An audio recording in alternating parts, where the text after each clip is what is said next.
पूरी दुनिया को अपनी चपेट में लेने वाला कोरोना वायरस की वजह से हर तरफ भय और दहशत का माहौल है। इस बीमारी की वजह से हमारी जिंदगी बिल्कुल बदल सी गई है।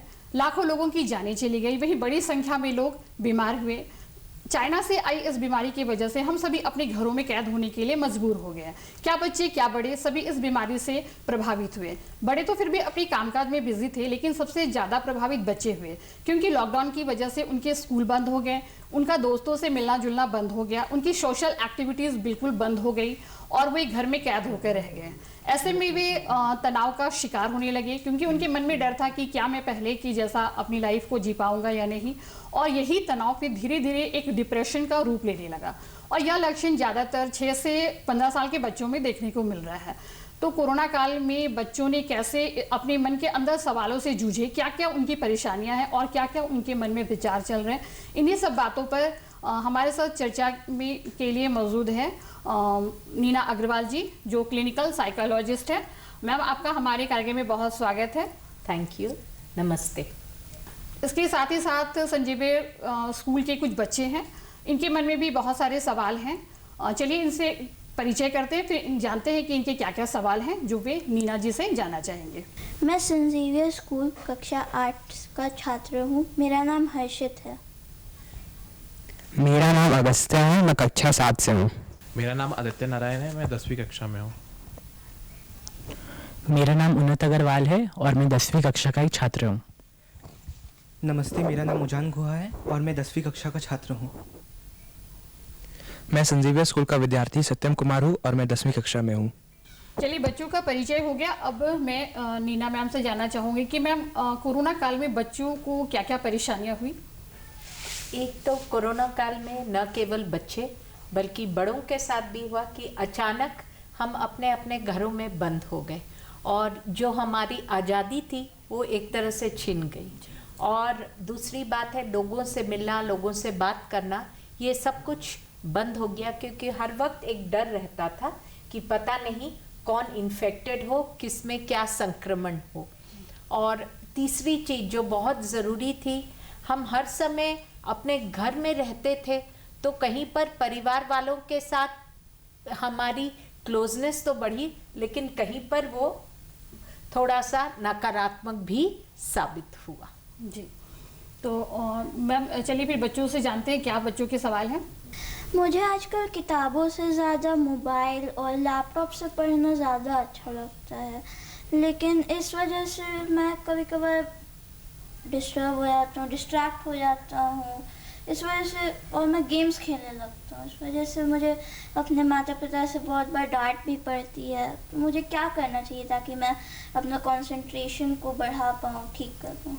एक तो ये है कि जब पढ़ने की जो क्लास का समय है, उस समय सिर्फ क्लास हो या जो पढ़ाई हो रही है सिर्फ वही हो, क्योंकि डिस्ट्रैक्ट होना बहुत आसान होता है और लैपटॉप में जो गेम्स वगैरह उसकी ओर हम बहुत जल्दी आकर्षित हो जाते हैं। तो कोशिश करें कि कुछ अनुशासन रखें, पेरेंट्स भी हमको गाइड करें कि बच्चे क्या पढ़ रहे हैं, क्या कर रहे हैं, उस समय सिर्फ पढ़ाई हो। और दूसरी बात है कि हम लोग लैपटॉप और जो मोबाइल है उससे पढ़ाई करें, लेकिन साथ साथ प्रिंट मीडिया यानी किताबों का भी हम यूज़ करें और कोशिश करें कि किताबों से भी पढ़ें ताकि हमारी दोस्ती उनसे बरकरार रहे। मैं नॉर्मल लाइफ की ओर लौटना चाहता हूँ, मुझे क्या करना चाहिए। तो अभी तो क्लास 9 की कक्षाएं शुरू हो गई हैं। धीरे धीरे हम उम्मीद करते हैं कि अगले साल तक जो नीचे की कक्षाएं हैं वो भी शुरू हो जाएंगी। दूसरी बात है कि अपने लैपटॉप और अपने कंप्यूटर से हटकर अगर हम और बच्चों के साथ मिले और बच्चों के साथ खेलें, पर ये एहतियात रखें कि उन बच्चों जो है वो लोग कोविड के सारे नियमों का पालन कर रहे हैं और छोटे छोटे ग्रुप्स में, छोटे मतलब 5-6 बच्चे हम एक साथ मिले और खेले, तो धीरे धीरे हम नॉर्मल लाइफ की ओर जाएंगे। और बाहर भी निकले तो इतना ज़्यादा नहीं डरे कि अब हमको कोविड का संक्रमण हो जाएगा। हम पूरे एहतियात के साथ बाहर निकलें, जैसे मास्क पहनना है, सैनिटाइजर पॉकेट में रख के हम जाएं, ताकि हमारे अंदर का जो डर है वो धीरे धीरे कम हो। जी मैम, अब मेरा सवाल है कि जैसे तनाव एक तनाव जो हर आदमी में होता है, जो हम भी कभी टेंशन में आ जाते हैं, लेकिन यही तनाव डिप्रेशन का रूप कैसे ले लेता है और इन दोनों में अंतर क्या है? मतलब हम लोग कैसे फर्क करें कि ये तनाव है या डिप्रेशन? देखिए, तनाव जो है यानी स्ट्रेस, जिसको हम अंग्रेजी में स्ट्रेस कहते हैं, उस वक्त इंसान थोड़ा खींचा खींचा रहेगा, थोड़ा अकेलापन महसूस करेगा और दूसरों से कटा कटा महसूस करता है।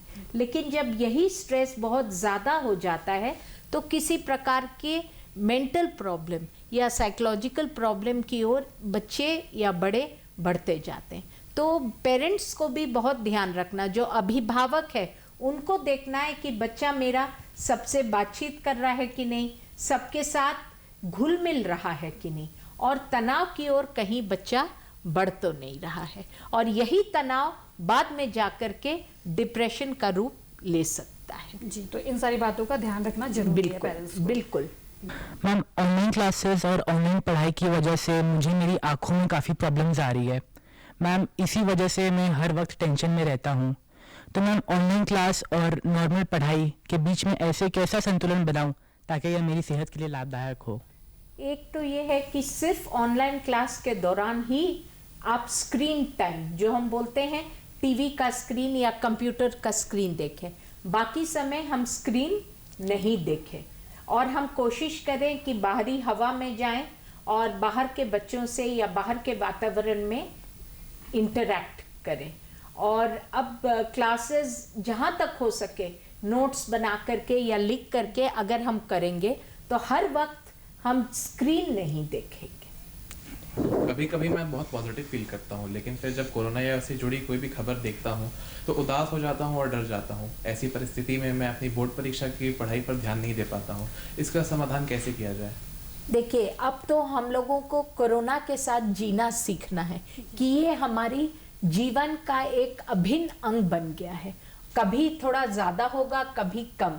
और अभी जो है जो थर्ड वेव का जो डर है वो है, बना हुआ है, लेकिन कितना होगा नहीं होगा ये समय ही बताएगा। तो अगर कोरोना क्या कोई भी बीमारी बहुत दर्दनाक और डरावनी होती है, बस कोरोना में यह है कि संक्रमण बहुत ज़्यादा होता है। तो अगर ऐसा हो तो कोशिश करिए सकारात्मक विचार अपने मन में लाएं और अपने मन में संतुलन बनाएं। थोड़ा बहुत नकारात्मक विचारों का आना एक स्वाभाविक सी प्रक्रिया है, लेकिन हम लोगों को उसमें संतुलन बनाना होगा और अपना लक्ष्य हमेशा ध्यान रखना है। हमारा लक्ष्य है हमारा 10th का बोर्ड। जी मैम, जैसे अभी आपने बताया कि तनाव डिप्रेशन में आपने बहुत ही अच्छे से अंतर स्पष्ट किया, तो लेकिन बच्चे जो होते हैं बहुत जल्दी किसी के साथ नहीं खुलते हैं, वो अपने मन की बात मन में ही दबा के रखते हैं। तो ऐसे में पेरेंट्स कैसे उनकी मन की बात को बाहर लाए, उनको क्या करना चाहिए? देखिए, पहली बात है कि अभिभावकों को कोशिश करनी चाहिए कि वो अपने बच्चों के दोस्त बने और उनके साथ ही कुछ एक्टिविटीज़ में शामिल हो, ताकि बच्चे अपने पसंद नापसंद को अभिव्यक्त कर सके। अगर हम जाके पूछेंगे तुम्हारे मन में क्या है, तो शायद बच्चा नहीं बताएगा, लेकिन उनके साथ हम चलेंगे, उनके साथ और बातें करेंगे तो हमको बहुत कुछ पता चल सकता है। हम लोगों को जरूरी है 2 चीज़ों का ध्यान रखना। एक है कम्युनिकेशन, यानी हम जो बोलते हैं बच्चों की भी बातों को सुने और उनके बातों को समझे, जो नहीं कहते हैं वो भी देखें। और दूसरी बात है कि हम उनसे उनके साथ उनके लेवल पे जाके हम इंटरेक्शन करें, हम वो सीखें जो वो जानते हैं, करते हैं, समझते हैं। जी मैम, जैसा कि हम लोग जानते हैं कि अभी कोरोना की तीसरी लहर की चर्चा हो रही है और सुना जा रहा है कि इससे बच्चों को ज़्यादा खतरा है, तो हमें क्या करना चाहिए? जो एहतियात, जो जिस तरह की जो प्रिकॉशन जो बोले गए हैं वो आप लोगों को भी लेना है और कोशिश करना है कि बहुत बड़े समूह में आप नहीं रहें और थोड़ा सा सिर्फ ना केवल मास्क और सैनिटाइज़र बल्कि थोड़ा फिजिकल डिस्टेंसिंग जो कहते हैं, सोशल डिस्टेंसिंग, वो भी रखना जरूरी है। कोशिश करना है, अगर हमको शक होता है कि किसी को किसी प्रकार का संक्रमण है तो इस समय उससे दूरी ही बना के रखना है और अपना मनोबल को ऊंचा रखना है। मनोबल को कभी गिराना नहीं है, क्योंकि अगर मनोबल गिराते हैं तो फिर कोई भी चीज़ हमको जल्दी अटैक कर सकती है। तो हमारा मनोबल या पॉजिटिव एटीट्यूड जो बोलते हैं वो ज़रूरी है।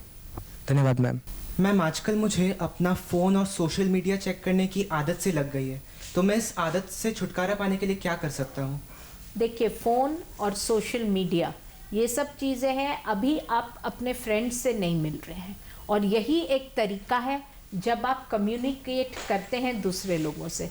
दूसरी बहुत सारी चीज़ें ऐसी है सोशल मीडिया में जिससे आपको लगता है कि मेरा सेल्फ वर्थ या मेरी अपनी जो छवि है उसके बारे हमको पता चलता है, लेकिन ये सब चीज़ें बहुत ही बड़ा ढकोसला होती है। अगर जो आप हैं वो हैं, अपने पेरेंट्स के आंखों में झांकिए और कोशिश करिए अपने आप को एक लिमिट करने का, टाइम लिमिट, यानी कि हम इतना ही समय तक देखेंगे, इसके आगे नहीं। थोड़ा सा अनुशासन या डिसिप्लिन बहुत ज़रूरी होता है, वरना इसमें बह जाना बहुत आसान है। धन्यवाद मैम।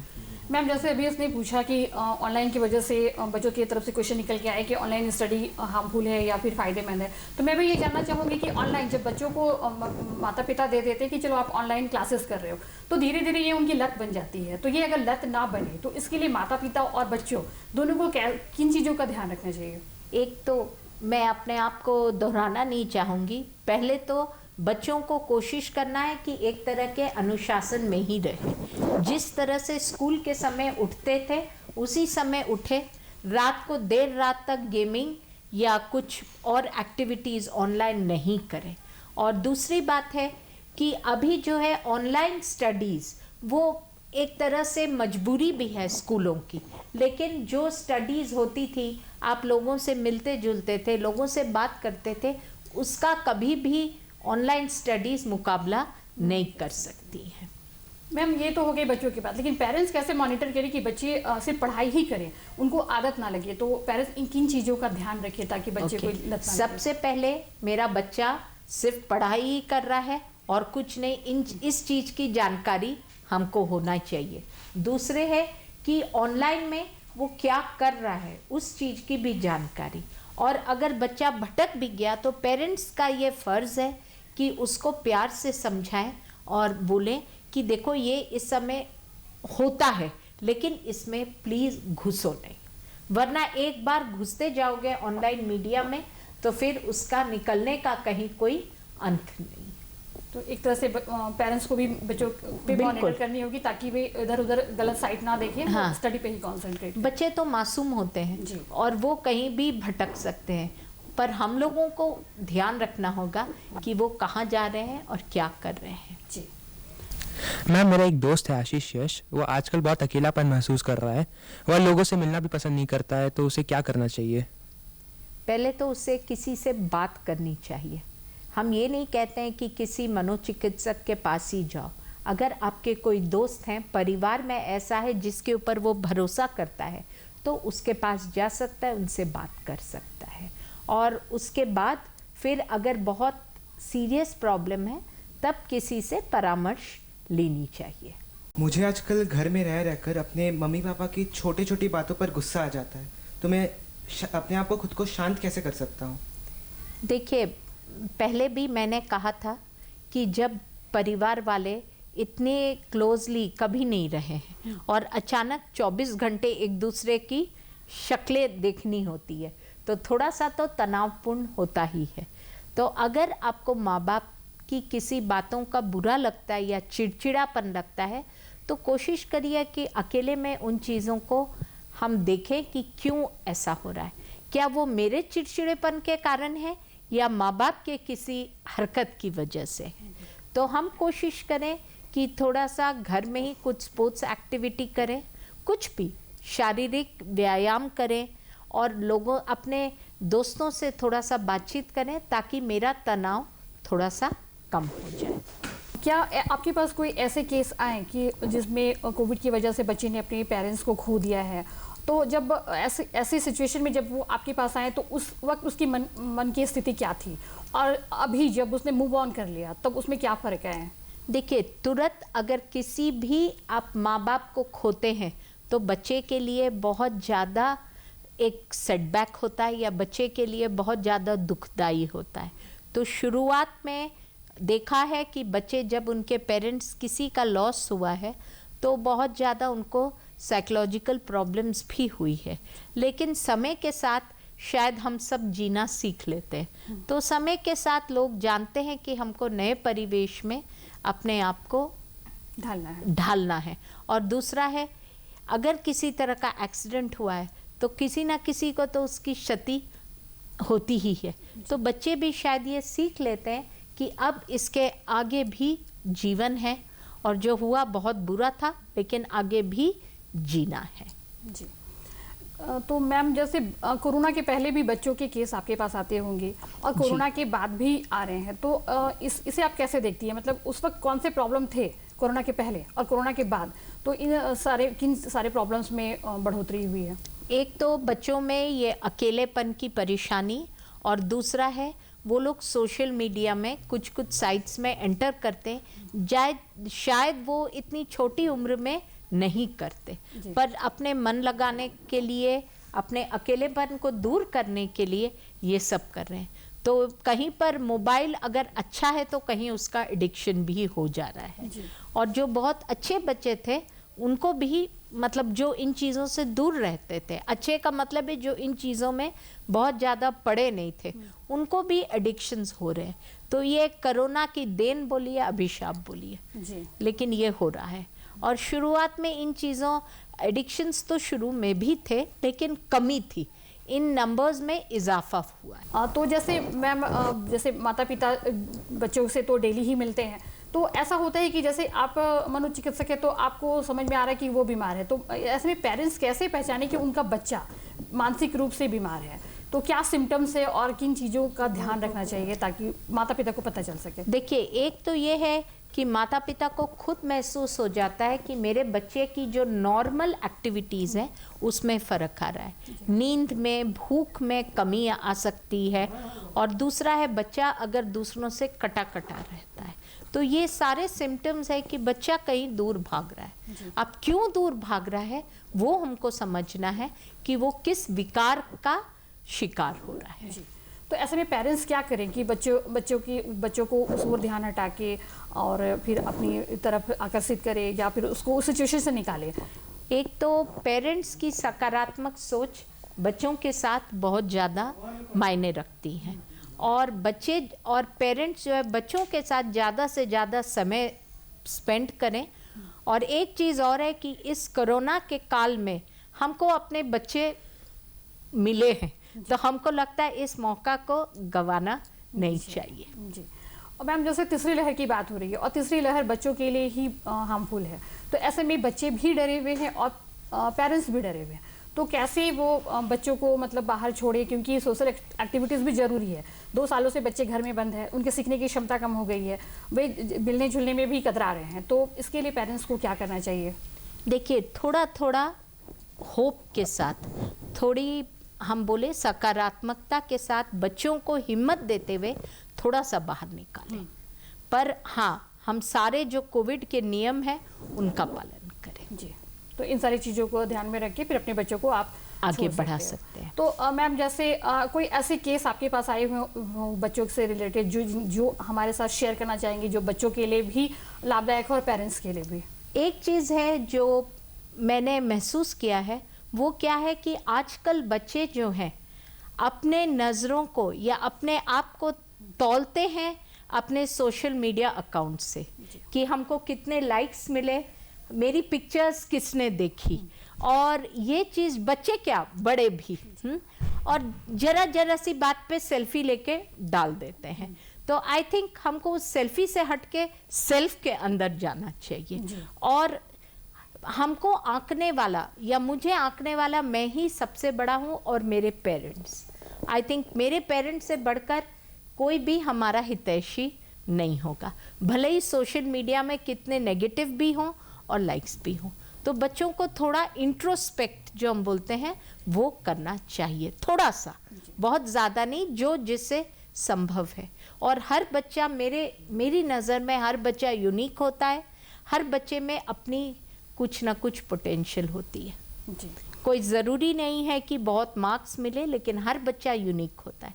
तो अपनी क्षमताओं को पहचानो और आगे बढ़ो। जी मैम, जैसे बच्चे जो होते हैं वो हालांकि उसमें सिम्टम्स दिख रहे होते हैं कि वे मानसिक रूप से बीमार हैं, लेकिन कभी कभी पेरेंट्स जो होते हैं वो सोशल मतलब समाज में क्या कहेगा और लोग क्या कहेंगे, इस डर से भी बहुत सारे केस ये करते हैं, तो उसके लिए आप क्या कहना चाहेंगे? हाँ, एक ये तो सही है कि हमारे समाज में बहुत ज़्यादा स्टिग्मा है। स्टिग्मा जिसको हम बोलते हैं कि लोग हे दृष्टि से देखते हैं मानसिक प्रॉब्लम्स के बारे में बात करने में। तो आई थिंक यहाँ पर सभी लोग मिल करके इस चीज़ के बारे थोड़ा सा बात करें और ओपन हों, तो चीज़ें बहुत आसान हो जाएंगी। जी मैम, हमारे साथ आप आई, इतनी अच्छी जानकारी दी, आपका बहुत शुक्रिया। अब बच्चे आप भी अपना क्वेश्चन पूछे, आपने बहुत अच्छी जानकारियाँ दी मैम, जिससे पेरेंट्स भी तो लाभान्वित होंगे ही और बच्चे भी बहुत ही लाभान्वित होंगे। आपका बहुत शुक्रिया। और बच्चे आप लोगों का भी बहुत शुक्रिया। आज कोरोना की वजह से हम सभी डर कर जीने को विवश है। ऐसे में हमें पूरे आत्मविश्वास के साथ इस बीमारी का सामना करना होगा, क्योंकि हमारे हौसले से ही यह बीमारी हारेगी और हम अपनी ज़िंदगी को पॉजिटिव बना पाएंगे और कोरोना तभी नेगेटिव होगा। कार्यक्रम में बस इतना ही। आगे के कार्यक्रमों के लिए बने रहें आप दूरदर्शन के साथ और दीजिए मुझे इजाज़त। नमस्कार।